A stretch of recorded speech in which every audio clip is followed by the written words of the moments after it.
Gelme. İzlemez seni. Borlay oğlum borlay. Ne? Geçenden korkkandır etme. Al iyi ay. İyi. Kaka, Oğlum. senin men okan mektepte okudun mu? Owo, ýöne men okap turanyna 20 ýyl boldy oğlum. Kaka molim ama bu da diýdiler.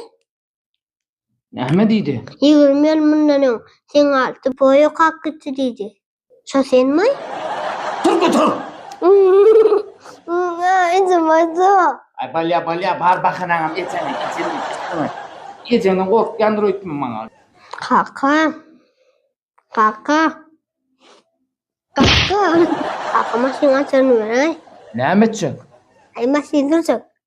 Sen köçeden ýörap bilýärmi? Owa. Sen welse bir sür bilýärmi? Owa. Sen git elki yürüme oğlum. Kaka men seni izlemez o. Baray. Yürü o üstüne ne ecenen korkkanmam. Näme diýip aýtjak? Birinci bakta bir kıyda nomerun verdin şonu aýtsa.